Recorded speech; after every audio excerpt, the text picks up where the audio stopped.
Assalamualaikum, salam sejahtera, bersama aku lagi Effendi Osman. Video kali ni kejap. Baru-baru ni aku ada dapat satu komen atau cadangan lah dekat ruang komen, mencadangkan untuk menggunakan kategori saya dan juga anda untuk video. Jadi aku rasa nak cuba benda ni dan aku nak tengok feedback daripada korang macam mana. Jadi video kali ni kita akan mengubah sedikit. Okey, kita mula. Assalamualaikum, salam sejahtera, bersama saya Effendi Osman.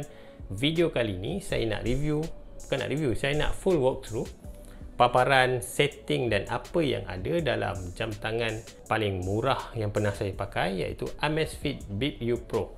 Untuk pengetahuan anda semua, video ini hanyalah full walkthrough, bukannya review penuh saya akan buat selepas ini. Tapi video kali ini hanyalah untuk full walkthrough, untuk bagi tahu anda semua apa yang ada pada jam ini. Jadi tanpa membuang masa, mari kita pergi kepada paparan jam. Pertama sekali kita pergi pada paparan utama. Di sini adalah watch face. Dekat sini kita boleh nampak ada waktu, kita ada battery percentage, sini ada step, sini ada calorie burn, ada cuaca dan juga heart rate. Untuk pengetahuan korang, heart rate ni tak dibaca dalam masa real time. Jadi untuk access, mari kita pergi. Seterusnya, pertama sekali bila kita slide down, kita ada setting di mana dekat sini adalah do not disturb. Yang ni ada alarm. Sangat mudah lah untuk tetapkan alarm, hanya boleh buat dekat sini, senang saja. So back balik. Seterusnya dekat sini kita ada setting, tekan sini. Okay, kita boleh tukar watch face di sini. So ini contoh pilihan watch face yang ada. Seterusnya ada battery level, assisted sleep monitoring, sleep breathing quality. Tak ada apa-apa lah, dia hanya beritahu kat mana penggunaan bateri. So ada juga informasi bila kita last charge jam ini. Ada jugalah cadangan macam mana untuk memanjangkan jangka hayat bateri. So, untuk back, tekan balik. Okay, auto screen off. Sini tetapan untuk berapa masa untuk jam ni matikan skrin dia. Seterusnya kita pergi kepada screen lock setting, enable screen saver, lock. Ni tak ada apa-apa, sama juga tak ada apa-apa dekat sini. Ok, ni adalah tetapan di mana sekiranya kita nak onkan skrin semasa kita angkat tangan. So dekat sini tak ada apa-apa jugalah.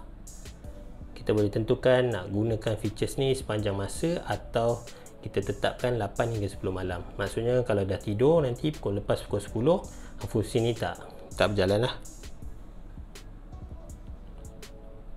Seterusnya light upon notification, preference.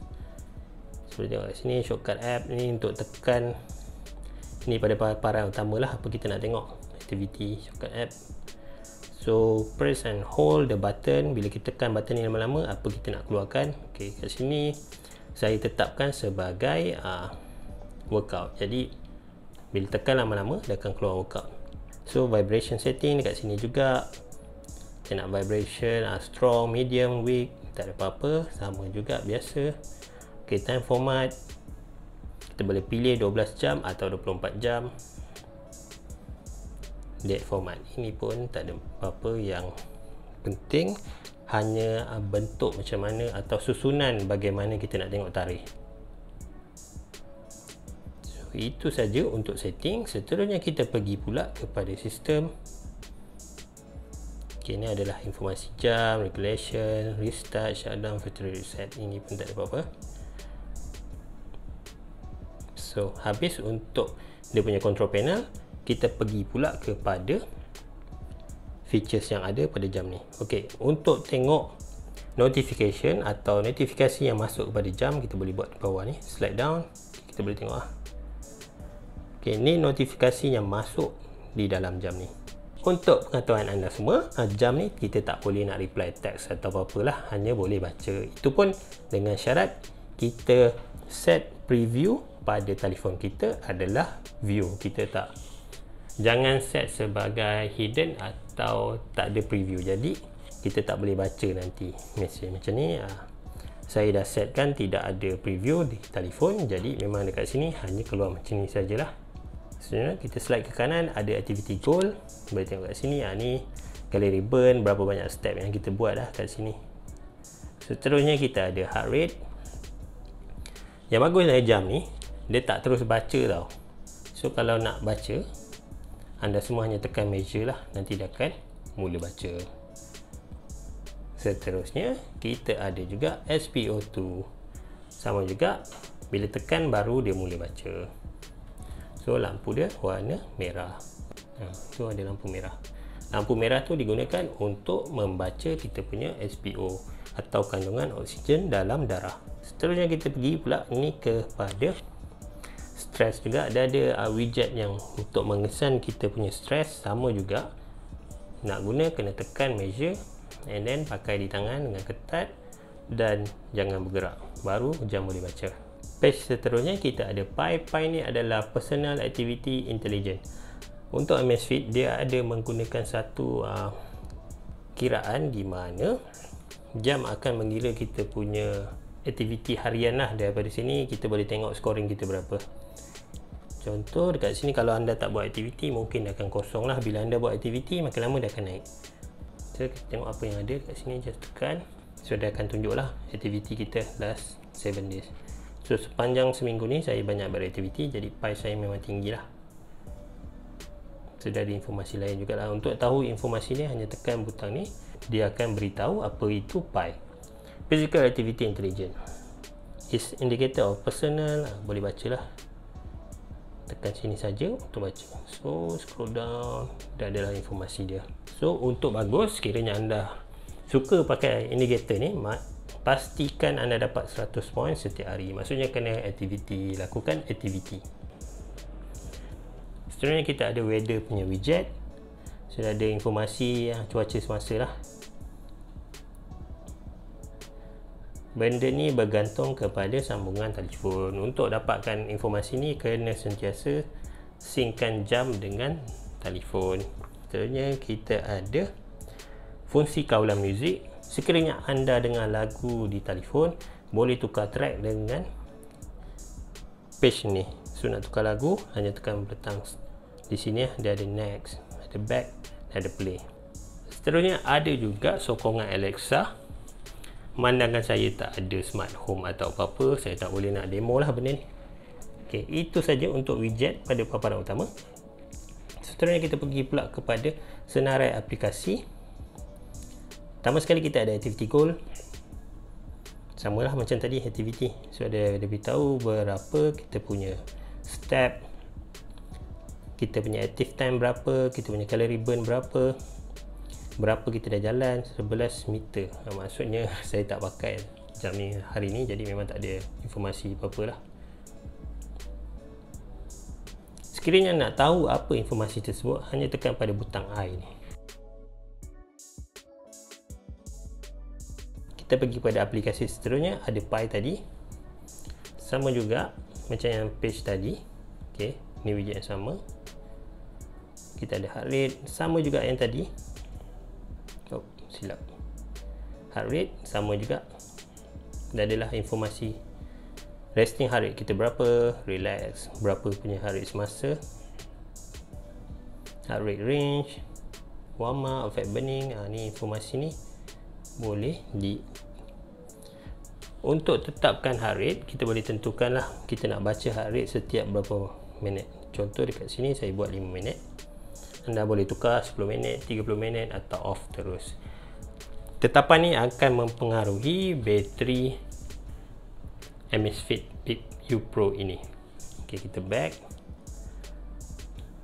Tak ada apa-apa, kita just pergi kepada aplikasi seterusnya, iaitu Sleep punya widget. So dekat sini ada jam ni, ada fungsi untuk mengesan kita punya sleep. Kalau tengok kat sini, saya fall asleep pukul 12.03 minit pagi. Saya bangun 5.43 semalam. Sudah adalah informasi saya tidur berapa lama, 5 jam 39 minit. Sleep over lah 7 days, average 5.7, max 6.8. Ini dia punya scoring lah. Tak ada apa yang lebih detail. Untuk tengok detail mengenai informasi tidur korang boleh buka aplikasi Z pada telefon untuk tengok dia punya tu lebih detail. Seterusnya kita ada workout. Workout ni adalah senarai aktiviti lah. Contoh outdoor running, kita ada rope skipping. Bagus, ada rope skipping, sukan yang tengah popular buat masa sekarang. Ada treadmill. Okey, jam ni ada accelerometer terbina, jadi dia boleh track lah kita punya aktiviti treadmill. Outdoor cycling, indoor cycling, walking, pool swim, yoga, free exercise, rowing machine, elliptical trainer. Okay, banyaklah senarai dia. Kalau nak tambah boleh tekan pada more sport. So contoh kat sini. Okay, ini senarai dia. Winter sport, banyaklah pilihan sukan dia. Kita boleh pilih dekat sini. Tengok archery pun ada. Okay, untuk tengok paparan semasa aktiviti, kita boleh pilih satu. Contoh outdoor running So boleh tukar tetapan pada sini. Hanya boleh dilakukan semasa sebelum aktiviti. Sebenarnya kalau nak tukar setting boleh buat kat sini. Yang mana nak training berdasarkan heart rate, boleh tetapkan juga dekat sini. Activity alert. So dekat sini saya tetapkan saya punya heart rate 158. Melebihi heart rate ni dia akan vibrate. Untuk pengetahuan anda semua, jam ni tak ada bunyi, dia hanya mengeluarkan vibrate. Okay, ada reminder juga untuk 1 km. So boleh pilih lah. Kalau contoh nak training MAF kan, bolehlah tetapkan kat sini. So back, real time graph. Nak ubah data screen pun boleh buat dekat sini. Tapi tak banyaklah pilihan dia sebab jam ni tak ada altimeter. Jadi terhad sahaja kepada pace, distance, stride frequency, calorie, average pace. Itu sajalah. Kita ambil contoh treadmill lah sebab ni susah pula outdoor dia cari GPS. Okay, kita pergi pada treadmill. Kita pergi go. Okay, ini contoh paparan semasa aktiviti. So ada durasi, ada jarak, ada kalori, ada heart rate. Untuk tengok data seterusnya hanya scroll ke bawah. Dia tak ada fungsi sini scroll, tak ada. Dia scroll semua pakai touchscreen. Boleh tengok kat sini lah. Ni contoh paparan atau data feel semasa aktiviti. Untuk kawalan muzik, tolak ke kanan. Kalau dengan lagu yang dimainkan dengan telefon, make sure atau pastikan telefon dan juga smartwatch ni bersambung atau dalam pair mode. Jadi kita boleh tukar lagu dekat sini. Okay, untuk stop sama juga kat sini. Okay, nak edit data tak boleh. First stop exercise, data item cannot be edited during exercise. Jadi dia tak ada sokongan menukar data file semasa aktiviti. Even nak tukar kita punya heart rate zone pun dah tak boleh. Maksudnya kena stop. So tak ada sokongan mengubahnya semasa aktiviti. Okay, stop terus. Untuk stop just tekan lama-lama. Pause kat sini. Kalau stop, just tekan butang stop ni dan hold lama-lama. So dia akan. Okay, kita kurang pada 10 minit, jadi dia tak kira lah aktiviti ni. Seterusnya kita ada workout history. Workout history ni adalah history atau data larian sebelum ni. So boleh tengok kat sini lah contoh dia. Yang bagusnya dia ada juga paparan map. So boleh tengok okay, distance berapa, exercise duration, average pace, average heart rate, average stride frequency. Page kedua ada juga diagram atau graph heart rate kita. Page diagram ada juga informasi training effect. So ada warm up, ada fat burning, aerobic, endurance, aerobic maximum.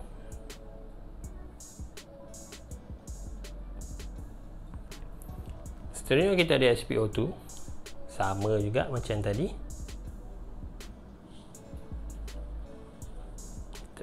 Just skip. Okay, kita ada stress, sama juga yang macam tadi. Okay, ni bagusnya ada breathing.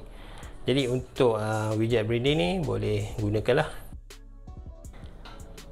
Katalah tengah stress kan, boleh gunakan widget ni untuk cool down atau kurangkan stress tu. Alamak, bateri lemah. Okay, ni ada cycle tracking. Ni untuk perempuan lah. Kalau period nak track kat sini boleh. Laki saya tak reti lah nak explain macam mana. Kita skip. Okay, sama juga ada alarm macam tadi lah. Kita ada setting, sama juga macam yang tadi kita dah cerita. Okay, seterusnya ada more. Sama juga weather, ada Alexa, ada kawalan music, ada countdown. Ni kita nak buat countdown 10 minit, boleh buat dekat sini lah. Tak ada apa-apa, just back. Okay, stopwatch sama juga. Kita ada Pomodoro tracker. Saya pun kurang pasti apa benda ni. Kita cuba Pomodoro tracker. Ni lebih kurang macam features untuk concentrate lah. Concentration, okay, 25 minit. Kita ada world clock. Kemudian kita ada kompas. Okey, bagus. Nampaknya dia suruh calibrate balik. Jadi jam ni ada kompas. Kalau nak cari arah kiblat boleh gunakan juga. Seterusnya ada camera remote.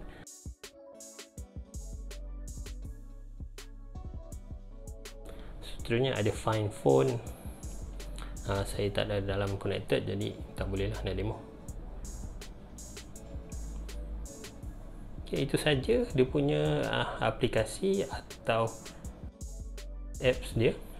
Jadi itu saja untuk video kali ini. Saya harap video ni dapat membantu anda di luar sana. Sebab saya maklum mungkin daripada ada antara kita nak beli tapi tak tahu apa yang ada dekat jam ni. Jadi saya harap video ni membantu anda untuk mendapat pandangan awal atau mendapat idea sama ada patut atau tidak beli jam ni. Untuk full review, insya-Allah saya akan buat dalam masa terdekat. Dan sebelum tu, macam mana pendapat anda semua? Video membahaskan diri saya dan juga anda. Sekiranya anda rasa video macam ni lebih selesa, jangan lupa tinggalkan di ruang komen. Saya dalam masa juga saya nak cuba tambah baik video-video saya pada masa akan datang. Selain itu, jangan lupa subscribe channel ni. Saya banyak bercerita mengenai jam sukan, gadget sukan dan juga aplikasi sukan. Kita jumpa lagi dalam video akan datang. Nama saya Effendi. Assalamualaikum. Bye-bye.